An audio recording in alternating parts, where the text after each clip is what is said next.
Good evening, sir. Open Python website.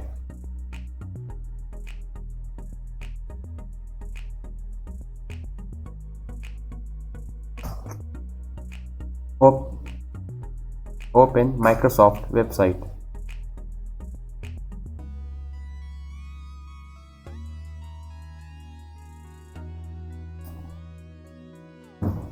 Open Google website.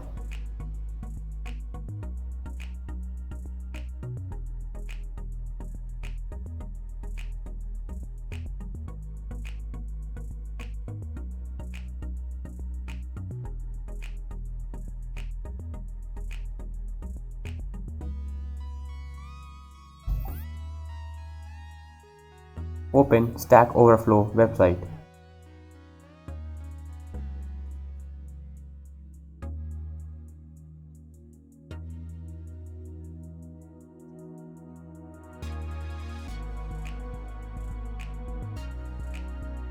तो पिछले video में हम लोगों ने अपनी एआई के लिए बनाया था यूट्यूब सर्च करने के लिए और गूगल सर्च करने के लिए फंक्शन, और तो इस वीडियो में हम लोग बनाएंगे अपनी एआई के लिए वेबसाइट ओपन करने के लिए फंक्शन। मतलब और वो फंक्शन बहुत ही कमाल का होने वाले। इसलिए आप इस वीडियो को एंड तक देखो, क्योंकि जो फंक्शन हम बनाएंगे अपनी वेबसाइट ओपन करने के लिए अपनी एआई के अंदर, वो लिटरली इस इंटरनेट पे मौजूद जितनी भी वेबसाइट्स है उनमें से किसी भी वेबसाइट को वो खोल सकता है। मतलब आप जो वेबसाइट्स है उस वेबसाइट को खुलवा सकते हैं अपने इस फंक्शन में। मतलब एक तरह से ये फंक्शन एक मल्टी फंक्शन, एक ऐसा फंक्शन होगा जो आपके एआई के अंदर, जो भी आप एआई बना रहे हो उसको एक मल्टी फंक्शनलिटी देगा। तो वेबसाइट ओपन करने का एक तरीका तो होता है कि आपने वाई टी वाले फाइल पे जाए, और अगर आपको वहाँ पे खुलवानी है सपोज पाइथन की जो वेबसाइट है वो खुलवानी है तो आप कर दोगे। अगर आपने कहा अपने एआई के अंदर कि python.org, तो क्या अगर आपने क्वेरी में कहा python.org तो क्या करेगा, बेसिकली आप उसका यूआरएल को हार्ड कोड करके और वेब ब्राउज़र में ओपन करवा दोगे। ठीक है। और वैसे अगर आपको google.com सपोज खुलवाना है तो आप एक और एलिफ स्टेटमेंट लगाओगे, वहाँ पे python.org की जगह लिख दोगे google.com, और सिमिलरली एक यूआरएल बनाओगे उसका और उसको वेब ब्राउज़र ओपन करवा दोगे। और वैसे अगर कोई और वेबसाइट खुलवानी है तो वैसे ही एलिफ स्टेटमेंट लगाते रहोगे, वेबसाइट का नाम लिखते रहोगे, उसको खुलवाते रहोगे। इससे हम लोग क्या करते हैं, पर ये तरीका बिल्कुल सही नहीं है, क्योंकि मुझे नहीं लगता। इससे हमें पता है बेसिकली क्या होता है कि हमारी एआई की जो मल्टी फंक्शनलिटी है ना उसके पर कच्चे उड़ जाते हैं। मतलब मल्टी फंक्शनलिटी की बैंड बच जाती है। कैसे? इससे हम लोग, हमारा एआई बस वही फंक्शंस खोल पाएगा, वही वेबसाइट खोल पाएगा जितनी हमने उसको बताई कैसे खोलनी है। सपोज जैसे कि अगर हमने इसको सिर्फ बताया था कि पाइथन और गूगल की वेबसाइट कैसे खोलनी है, और हमें नहीं बताया था कि स्टैक ओवरफ्लो कैसे खोलना है, तो अगर हम उसको बोलते हैं कि स्टैक ओवरफ्लो खोलो तो नहीं खोल पाता ये वेबसाइट, क्योंकि हम उसको बताया ही नहीं है। इससे हम लोग लिमिट सेट करें कि हमारा एआई कितनी वेबसाइट खोल पाएगा, पर हम नहीं होते। हम चाहते हैं कि हमारे को हम लोग कोई भी वेबसाइट बोले वो खोल के दे दे बिना किसी दिक्कत के। हमें बार बार यहाँ पे एलिफ लगा के ना लिखना पड़ेगा, किसी दिक्कत क्या, एक जो हमारा काम बढ़ेगा, हमें बहुत ज़्यादा लाइन्स ऑफ कोड लिखनी पड़ेंगी अपनी वाई टी एआई वाली फाइल के ऊपर। प्लस क्या होगा कि कितनी सारी वेबसाइट्स होंगी इस इंटरनेट के ऊपर, और क्या पता कभी ऐसी वैसे काम पड़ गया हमें जो हमने यहाँ पे डाली ही नहीं है, तो दिक्कत हो जाएगी, वहाँ पे हमें वेबसाइट नहीं खोल पाएगा हमारा एआई। इसलिए हम लोग एक ऐसा फंक्शन बनाएंगे तो लिटरली कोई भी वेबसाइट खोल सकता है जितने भी इस इंटरनेट पे मौजूद हैं। तो हम लोग यहाँ पे ओपन वेबसाइट नाम से एक फंक्शन बनाएंगे। तो हम लिखेंगे देखिए ओपन वेबसाइट, जो कि एक आर्गुमेंट भी रहता होगा, जो कि होगा हमारा वेबसाइट का नाम। यहाँ पे लिखेंगे वेबसाइट नेम। ठीक है। तो अब हम लोग इसके अंदर लिस्ट ऑफ वेबसाइट सफिक्स नाम से एक लिस्ट बनाएंगे। लिस्ट ऑफ वेबसाइट सफिक्स नाम से एक लिस्ट बनाएंगे, और लिस्ट के अंदर हम लोग लिख देंगे कॉम और नेट लिख देंगे, या फिर यहाँ पे ORG लिख देते हैं, फिर यहाँ पे लिख देते हैं नेट, और यहाँ पे हम लिख देते हैं इन। तो बेसिकली मोस्ट ऑफ द लोग समझ गए होंगे कि मैंने इस लिस्ट के अंदर क्या स्टोर किया है। तो ये लिस्ट के अंदर जो भी मैंने लिखा है ना, वो सारे वो सफिक्स हैं जो जनरली वेबसाइट इस्तेमाल करती है। मतलब ये चारों जो सफिक्स लिखे हैं मैंने एज आइटम इस लिस्ट के अंदर, वो कॉमन सफिक्स हैं जो जनरली वेबसाइट इस्तेमाल करती हैं। और सफिक्स क्या होते हैं, अगर आप जाएंगे गूगल पे कोई भी वेबसाइट खोलते हैं तो उस वेबसाइट का जो URL होता है, उस URL में जो ये वाला पार्ट होता है ना, इसको हम लोग उसका उस वेबसाइट की URL का सफिक्स कहते हैं। अलग अलग वेबसाइट्स अपने अलग अलग सफिक्स का इस्तेमाल करते हैं। जैसे कि पाइथन की वेबसाइट में जो सफिक्स होता है वो .org होता है, और वैसे गूगल की वेबसाइट में जो सफिक्स होता है वो .com होता है। तो अलग अलग वेबसाइट अपना अलग अलग सफिक्स इस्तेमाल करती हैं, और सफिक्स काफ़ी इंपॉर्टेंट रोल प्ले करते हैं किसी वेबसाइट को ओपन करने के लिए।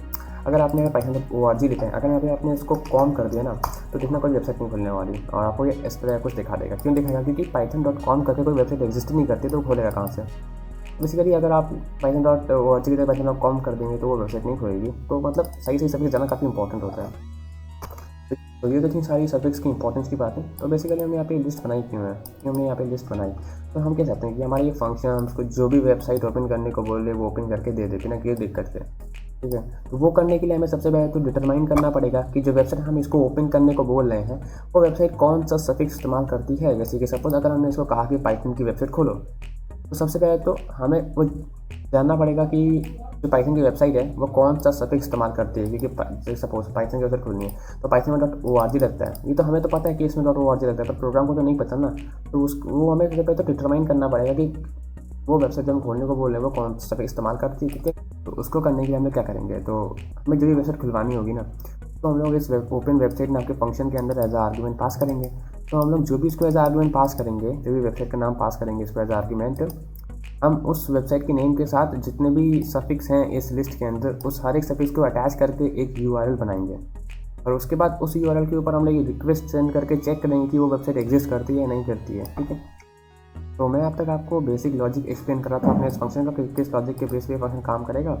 तो आई होप आपको समझ आ गया होगा, पर अगर आपको समझ नहीं आया तो बिल्कुल टेंशन मत लो, आप इस वीडियो को बस एंड तक देखो और अच्छे से देखो, आराम से देखो, आपको सब कुछ अपने आप समझ आ जाएगा कि हमने जो भी चीज़ इस फंक्शन में की वो किस लिए की है, कैसे की है। क्योंकि ये फंक्शन जो हम बना रहे हैं बहुत ही स्ट्रेट फॉरवर्ड और सिंपल फंक्शन होने वाला है। तो अब हमें क्या करना है, बेसिकली इस वेबसाइट नेम के साथ जो भी हमने उसको एज आर्गुमेंट पास किया उसके साथ हमें इन सभी सर्विस को अटैच करके एक यूआरएल बनाना है। तो उसको करने के लिए हम लोग यहाँ पे लगाएंगे फॉर लूप, तो यहाँ लिखेंगे for suffix in list of website suffix, एक यूआरएल नाम का वेरिएबल बनाते हैं और उसके अंदर लगाते हैं स्ट्रिंग।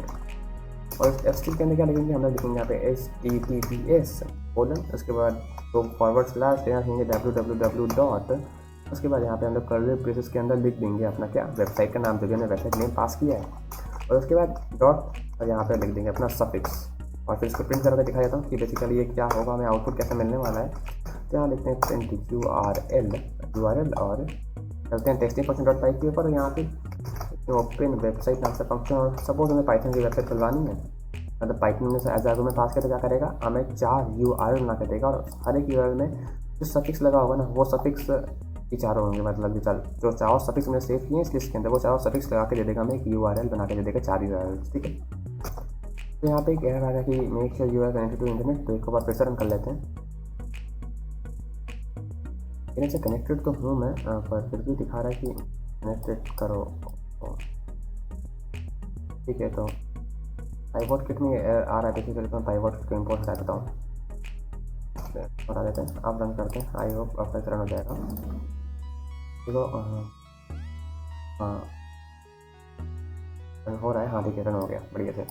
तो देखो यहाँ पे हमने क्या, मैंने जैसे कहा था हमें 4 यूआरएल मिलेंगे, और सारे यूआरएल में क्या अलग होगा, क्या अलग होगा, जो हमें यहाँ पे ये जो हमें यहाँ पे सफिक्स पास किए हैं और सारे यूआरएल में सफिक्स का डिफरेंस होगा। मतलब पहला यूआरएल मिला हमें जो सफिक्स का कॉम उसको लगा के, दूसरा यूआरएल मिला हमें जो सफिक्स हमें ओवरच लगा के, वैसे बाकी दोनों यूआरएल मिले। तो हमें जितने सफिक्स यहाँ पे दिए होंगे उन हर एक सफिक्स का एक यूआरएल बना के दे देगा।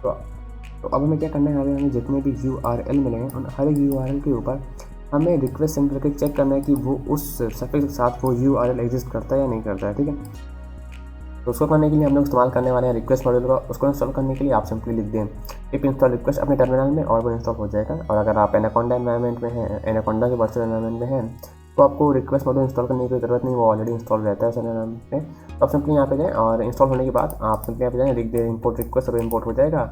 उसके बाद हम चलते हैं अपने फंक्शन के ऊपर और यहाँ पे लगाते हैं एक ट्राई स्टेटमेंट। ट्राई करो, हमें जब भी यूआरएल मिलेगा इस आइटरेशन के दौरान उस पर हमें एक रिक्वेस्ट सेंड करनी है बेसिकली। ठीक है, अब देखेंगे हम लोग रिक्वेस्ट डॉट गेट क्या यूआरएल पे रिक्वेस्ट सेंड करके उसका क्या करो स्टेटस कोड ग्रैब कर लो, और उसको हम लोग स्टोर कर लेंगे, स्टोर करेंगे स्टेटस कोड नाम के वेरिएबल के अंदर। ठीक है, उसके बाद यहाँ पर हम लिखेंगे एक्सेप्ट कोई एक्सेप्शन आता है तो उसको एक्सेप्ट कर लो एज ई, एंड देन उसको प्रिंट करवा दो और कंटिन्यू कर देंगे हम लोग, कंटिन्यू। तो यहाँ पे हमने बेसिकली ट्राई किया जो भी हमें यूआरएल मिलेगा इस साइटेशन के दौरान फॉर लूप की, उस पर एक रिक्वेस्ट सेंड करके उसका स्टेटस कोड ग्रैब करके, और उसको हमने स्टोर कर लिया स्टेटस कोड नाम की वेरिएबल में। और अगर कोई इस लाइन को रन करते वक्त कोई एरर आता है तो हमने उसको एक्सेप्ट करके यहाँ पे प्रिंट करवा दिया है। और बेसिकली स्टेटस कोड्स क्या होते हैं, जब अगर आप गूगल पर जाके सर्च करते हैं स्टेटस कोड्स के बारे में, तो यहाँ पर मिल जाएगा स्टेटस कोड्स और issued by server in response to a client request में टू द सर्वर। मतलब जब भी आप किसी वेबसाइट पे जाने की कोशिश करते हैं ना, तो उस वेबसाइट का एक सर्वर होता है, वो सर्वर आपको एक स्टेटस कोड देता है जिससे वो बताता है कि जो वेबसाइट का सर्वर है उसका स्टेटस। बेसिकली वो स्टेटस कोड जो भी वेबसाइट आपको देती है वो वेबसाइट अपने सर्वर के स्टेटस के बारे में बताती है, मतलब आपका सर्वर सही से काम कर रहा है नहीं कर रहा और बाकी चीज़ें। तो और तरह तरह के स्टेटस कोड्स होते हैं, जैसे कि 500 स्टेटस कोड, 200 स्टेटस कोड और 202, 204 ऐसे करके। तो हम लोग वही कर रहे हैं यहाँ पे, जो हमें URL मिलेगा उस पर हम लोग एक रिक्वेस्ट सेंड करेंगे, उसके बाद उसका स्टेटस कोड ग्रैब करेंगे, और अगर कोई एरर आता है तो हम उसको एक्सेप्ट कर रहे हैं। यहाँ पे एरर क्यों आएगा, क्योंकि देखो कभी कभार जब हम लोग इस फंक्शन को रन करेंगे ना, तो हमें कुछ ऐसी वेबसाइट पे स्टेटस कोड, हमें कुछ ऐसी वेबसाइट को रिक्वेस्ट सेंड करनी पड़ेगी जो कि एग्जिस्ट ही नहीं करती, और वो वेबसाइट एग्जिस्ट नहीं करती, उनका सर्वर कहाँ से एग्जिस्ट करेगा। जैसे कि अगर पाइथन का एग्जांपल लें तो पाइथन में 4 URL मिले थे, इन चारों में से इसको छोड़ के python.org को छोड़ के जो बचे हुए URL से ना, उन URL पे कोई वेबसाइट एग्जिस्ट करती नहीं। तो जब हम लोग उन पे रिक्वेस्ट सेंड करेंगे तो हमें वहाँ पे स्टेटस कोड नहीं मिलेगा, वहाँ पे हमें एरर मिलेगा। तो बेसिकली हम ये कहते हैं कि उस एरर की वजह से हमारा प्रोग्राम रुक जाए, इसलिए हम वहाँ पे उसको एक्सेप्ट कर रहे हैं। इसलिए मैंने यहाँ पे ट्राई और एक्सेप्ट का इस्तेमाल किया था, ठीक है। तो जब जो भी हमें URL मिलेगा उसमें रिक्वेस्ट सेंड करेंगे और उसका स्टेटस कोड ग्रैब कर लेंगे, और अगर इस लाइन को रन होते वक्त कोई एरर आता है तो उसको हम एक्सेप्ट कर रहे हैं। पर अगर हमें स्टेटस कोड मिल गया तो हम क्या करेंगे, तो यहाँ पे ट्राई वाले स्टेटमेंट में जाके वापस लिखेंगे। यहाँ पे अगर हमें स्टेटस कोड मिला तो क्या करेंगे हम लोग, यहाँ पे लिखेंगे if status code equal to 200। हम चेक करेंगे कि हमारा स्टेटस कोड 200 है या नहीं है। और बेसिकली 200 जो स्टेटस कोड होता है ना, वो स्टेटस कोड बताता है आपको कोई कनेक्शन ओके, मतलब बेसिकली बताता है कि वेबसाइट का सर्वर सही से काम कर रहा है, आप उससे आराम से कनेक्ट कर सकते हैं। इसलिए हम यहाँ पे चेक कर लेंगे कि हमारा स्टेटस कोड 200 है, और अगर 200 है हमारा स्टेटस कोड तो हम लोग क्या करेंगे, जो भी URL होगा उस टाइम पे उसको हम लोग ओपन करवा लेंगे अपने वेब ब्राउज़र के अंदर, जिसके लिए यहाँ लिखते हैं webbrowser.open URL, और फिर वापस यहाँ पे कंटिन्यू लिख देंगे। और अगर हमारा स्टेटस कोड 200 से कुछ भी हुआ तो यहाँ पे लिखेंगे हम लोग एल्स, और यहाँ पे पास कर देंगे। सिंपली कुछ नहीं करेंगे, सिर्फ पास कर देंगे, ठीक। आई होप आपको समझ आ गया हो कि हमने यहाँ पे क्या किया। बेसिकली हमने यहाँ पे ट्राई किया रिक्वेस्ट सेंड करने की, जो भी हमें URL मिलेगा उसके ऊपर, और उसके बाद अगर हमें रिक्वेस्ट स्टेटस कोड सही मिलता है तो हम लोग यहाँ पे चेक करेंगे कि वो 200 है या नहीं है। तो उसको अगर 200 है तो वेब ब्राउज़र ओपन करवा देंगे, और 200 नहीं है तो यहाँ पे पास कर देंगे। और अगर इस लाइन को रन होता है कोई एरर आता है, अगर कोई स्टेटस कोड नहीं मिलता तो हम यहाँ पे उसको एक्सेप्ट करके प्रिंट करवा देंगे इस एरर को, और हमें कंटिन्यू कर देंगे, ठीक है। और अब इसमें क्या करते हैं, हम लोग इस पूरे को सिलेक्ट करते हैं, इस पूरे को नहीं, इस फॉर से सिलेक्ट करते हैं, और यहाँ पे कुछ टैब दबा के कर देते हैं, और फिर यहाँ पे एक लगाते हैं इफ क्या करेंगे हम लोग यहाँ पे चेक करेंगे कि वेबसाइट नेम जो हमने दिया है वो एक एम्प्टी स्ट्रिंग है या नहीं है। तो चेक करेंगे website name is not equal to empty string.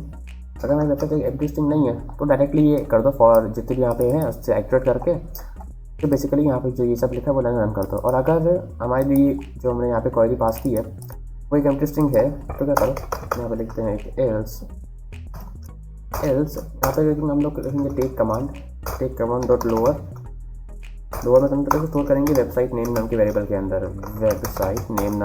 अंदर, और उसके पहले यहाँ पे स्पीड करवा देंगे क्या, tell the website you want to open, ठीक है। और फिर यहाँ पे हमने नेम दिया, उसके बाद हम चेक करेंगे if website name is not equal to none, जैसे कि हमने बाकी फंक्शंस में किया था वैसे यहाँ पे भी चेक करेंगे। अगर हमारा वेबसाइट नेम नन नहीं है तो क्या करो, इसको कॉपी करेंगे यहाँ से और इसको यहाँ पे पेस्ट कर देंगे, ठीक है, क्योंकि वही सेम चीज़ें करनी है हमें। और अगर हमारा वेबसाइट नेम नन है, और ये बहुत बड़ा लग रहा है, थोड़ा उसका स्पेसेस कम कर देते हैं ताकि फंक्शन थोड़ा साइज़ में छोटा हो जाए, और थोड़ा बड़ा लग रहा है यहाँ पर।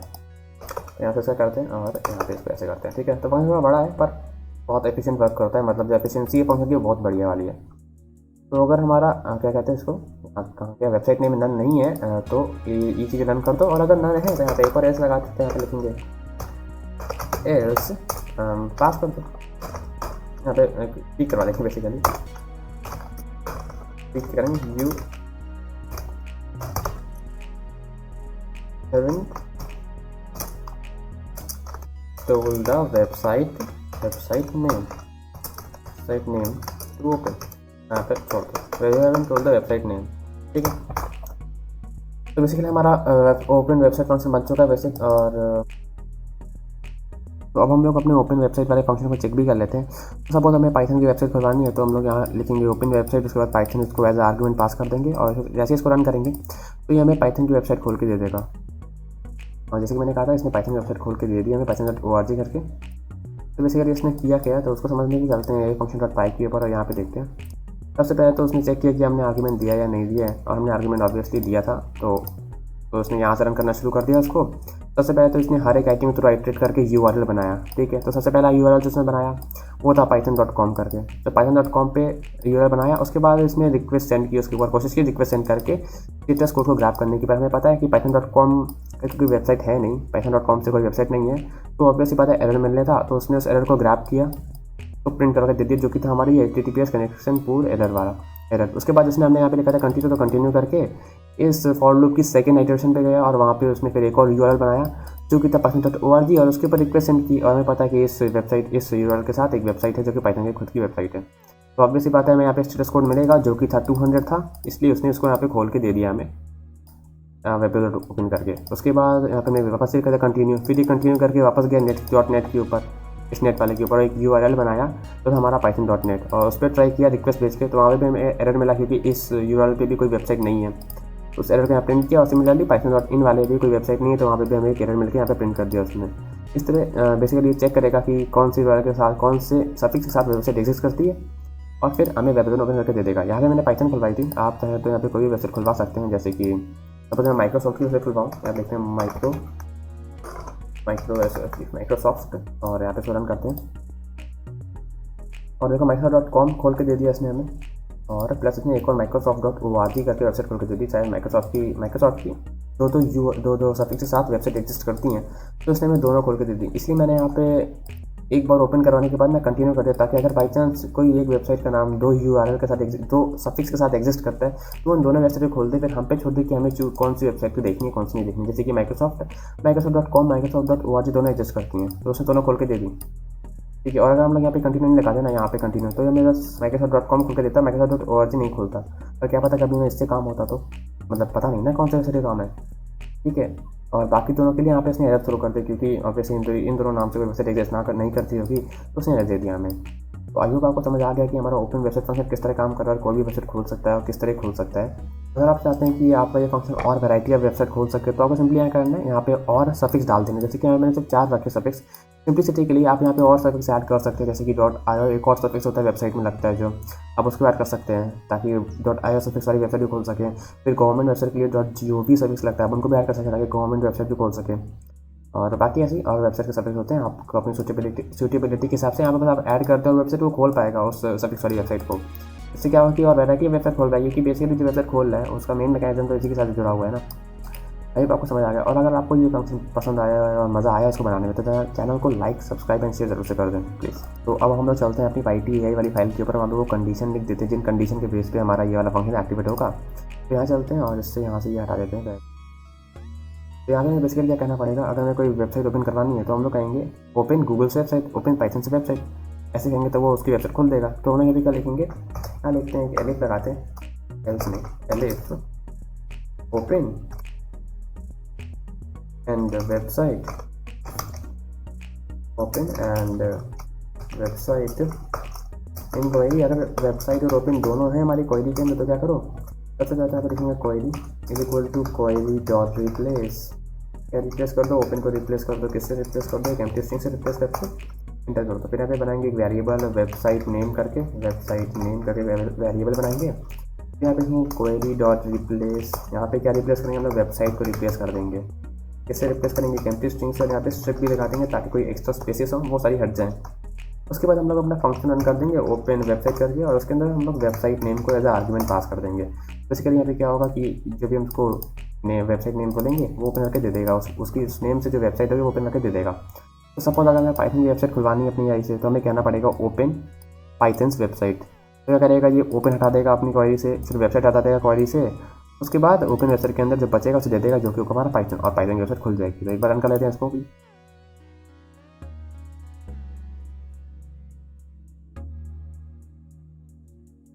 Good evening, sir. इसमें विश कर ओपन पाइथन्स वेबसाइट।